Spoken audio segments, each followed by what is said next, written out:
Chamo agora ao palco o primeiro orador, o nosso primeiro keynote, Tomás Fidelis, responsável pela monitorização, avaliação e estratégia.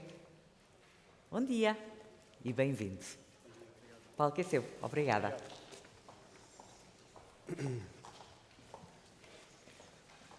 Muito bom dia a todos. Nestas coisas há sempre alguém que traz uma apresentação de PowerPoint e hoje fui eu. O que pretendo falar-vos durante a minha breve intervenção são três coisas simples de resumo do que é o PRR. Explicar um bocadinho o que foi o caminho porque até aqui, fazer uma breve introdução ao plano, esclarecer alguns pontos, algumas terminologias que temos vindo a usar já durante a manhã de hoje e fazer um breve ponto de situação da execução atual. Como saberão, Portugal foi o primeiro país a fazer a submissão formal do PRR a 22 de abril, após um processo negocial longo, que foi aprovado no dia 16 de junho e formalmente fechado na decisão de execução do Conselho a 27 de julho, portanto, há menos de um ano. A 5 de agosto recebemos o pré-financiamento de 2,2 mil milhões e, após, naturalmente, a assinatura dos contratos de financiamento e de empréstimo, passámos os meses seguintes, a recuperar Portugal passou os meses seguintes num processo de, não só de, em paralelo, implementação junto com as entidades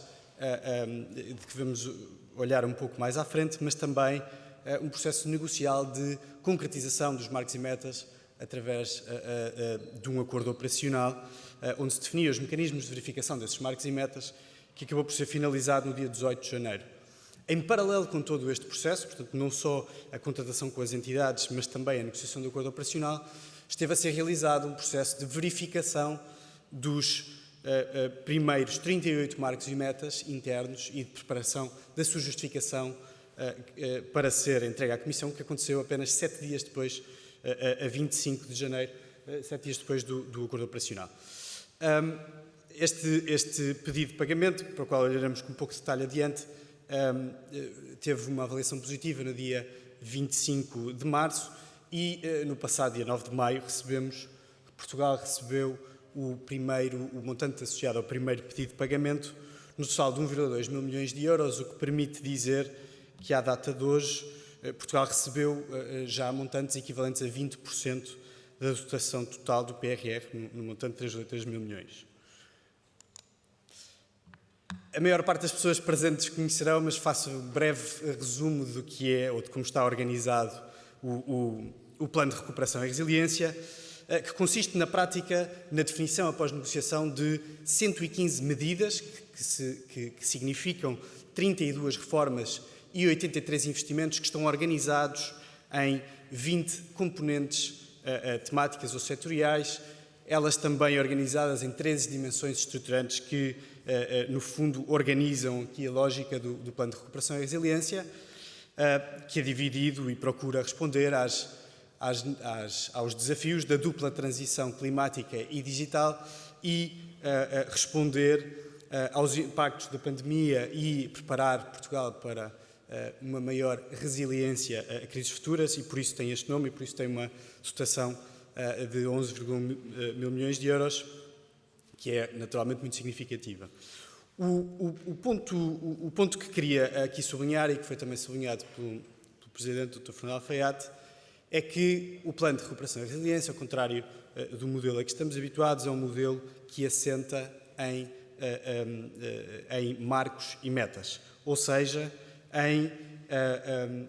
indicadores que são verificáveis e escrutináveis e que são estes o que determina a execução do plano português e dos restantes planos numa lógica baseada em desempenho e em objetivos cumpridos. Percorro aqui, enfim, muito rapidamente aquelas que são as tais 20 componentes e, olhando para aquelas que têm uma maior dotação, conseguimos perceber algumas das prioridades do plano português. nomeadamente enfim, a componente 5, que é a componente com maior dotação, relacionada com investimentos na capitalização e inovação empresarial, a segunda maior relacionada com a habitação, que inclui o interessante desafio de promover soluções de 26 mil habitações a portugueses. Destacar a terceira, de qualificações e competências, que procura apoiar não só trabalhadores portugueses, mas beneficiando também o tecido produtivo no qual eles estão inseridos. E as três seguintes, de forma rápida: o Serviço Nacional de Saúde, a mobilidade sustentável e as respostas sociais. Estes marcos e metas que estão no centro de todos os discursos esta manhã são divididas, enfim, pelas 20 componentes. Naturalmente, a lógica é que os marcos têm por base indicadores que são, sobretudo, qualitativos, e as metas, indicadores quantitativos e escrutináveis. Estes 341 marcos e metas estão organizados em 10 momentos de pagamento previstos no plano assinado entre Portugal e a Comissão Europeia, e a lógica, e é importante sempre sublinhar, é que a totalidade dos marcos e metas associados a cada um dos pedidos de pagamento tem de ser cumprido para aceder ao financiamento a eles associado. A esta data, como já foi referido, Portugal já fez a submissão do primeiro pedido de pagamento e a respectiva confirmação, aprovação e recebimento, e a Recuperar Portugal, em conjunto com os beneficiários, de quem falarei adiante, está neste momento a Recuperar Portugal e as entidades, está neste momento a reunir as evidências e a documentação que permitirá, até ao final do terceiro trimestre, comprovar a execução deste segundo pedido de pagamento. Como dizia, o PRR tem duas formas, tem dois mecanismos de medição de execução. Há um mecanismo financeiro, que vamos falar adiante, e que é um pouco aquele que mais se fala, e o primeiro, que é, de facto, a questão dos marcos e metas e qual é que é a evolução da execução. Com o primeiro pedido de pagamento, Portugal cumpriu 38 marcos e metas, o que corresponde a 11% de execução destes 341 marcos e metas, o que lhe permitiu aceder ao tal financiamento de 1,2 mil milhões de euros. 38 marcos e metas que tiveram de ser justificados em conjunto com as entidades responsáveis pela implementação em Portugal, e estes 38, enfim, 21 associados a reformas, 17 investimentos, naturalmente, sendo o primeiro pedido de pagamento, todos estes marcos e metas, sobretudo relacionados com aquilo que são, por um lado, reformas de mais rápida implementação e, por outro lado, as pedras basilares do início da implementação do PRR. De forma muito rápida, destaco 5 ou 6 destes indicadores. Do lado das reformas, o lançamento da reforma da saúde mental, o lançamento da primeira estratégia portuguesa nacional de combate à pobreza e o novo modelo de contrato de gestão com sistemas de incentivos para gestores de empresas públicas. E do lado dos investimentos, refiro aqui de forma relevante a criação do Fundo de Capitalização do Banco Português de Fomento, a abertura de concursos para projetos de descarbonização industrial e para projetos de produção de hidrogênio renovável, bem como a assinatura de contratos para a aquisição de 600 mil computadores para alunos e professores. Como dizia, enfim, estes investimentos e reformas estão também na brochura que receberam junto com o vosso pacote de boas-vindas. Estamos nesta fase, como dizia, e até ao final do terceiro trimestre, a preparar aquilo que será o segundo pedido de pagamento à Comissão Europeia, que, uma vez cumprido, submetido e aprovado, significará que Portugal cumpriu 17%, no total de 58 marcos e metas, 17% dos marcos e metas previstos no PRR. São, portanto, 20 marcos e metas que teremos de justificar e cumprir junto da Comissão, o que corresponderá ao recebimento de 1,8 mil milhões de euros, passando então, após o seu recebimento, Portugal a ter recebido 31% da dotação do PRR. mais uma vez de forma rápida, percorro algumas reformas e investimentos associados. Por exemplo, a criação do novo modelo de gestão da saúde, à semelhança do marco que já referi atrás, a adjudicação de contratos para novos equipamentos e respostas sociais e, já de forma direta na relação com as empresas, a aprovação de projetos apresentados por consórcios de bioeconomia em setores portugueses com importância, como o têxtil, o calçado e a resina.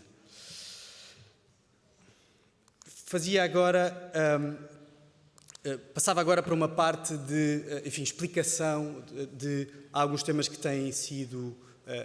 alguns conceitos que são novos no PRR e que achamos útil reforçar a todo o tempo. O PRR, que está a ser,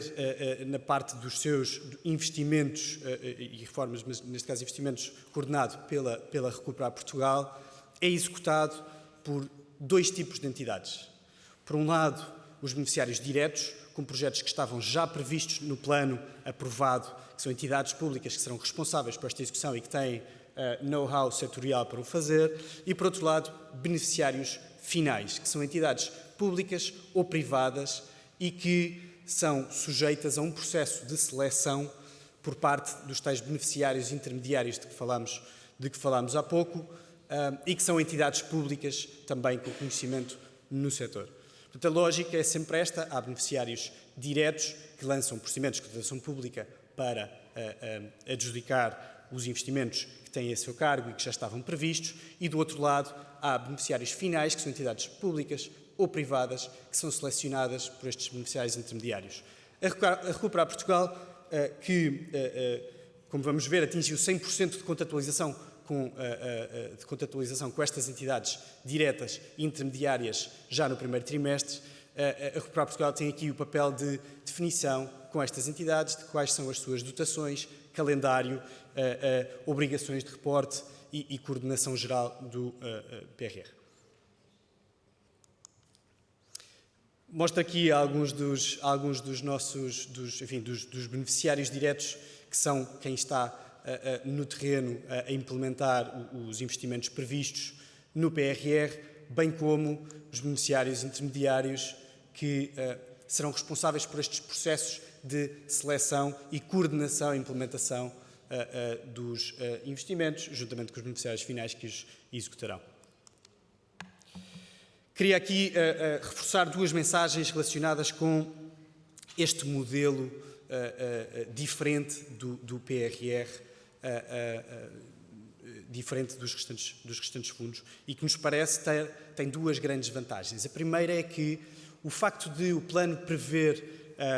já uma série de investimentos dos beneficiários diretos, que estão já anteriormente negociados e definidos, permite acelerar a execução do lado das entidades públicas com conhecimentos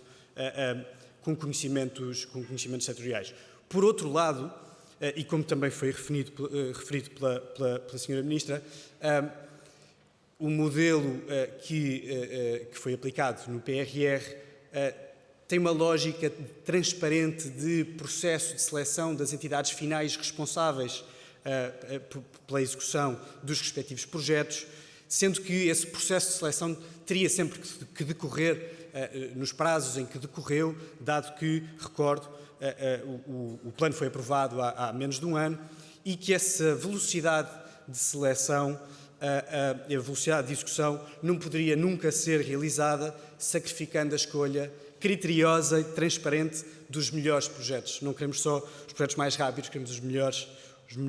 projetos. Explicando estes três conceitos que aparecem nos relatórios de monitorização que a estrutura de missão Recuperar Portugal publica de forma semanal no seu site,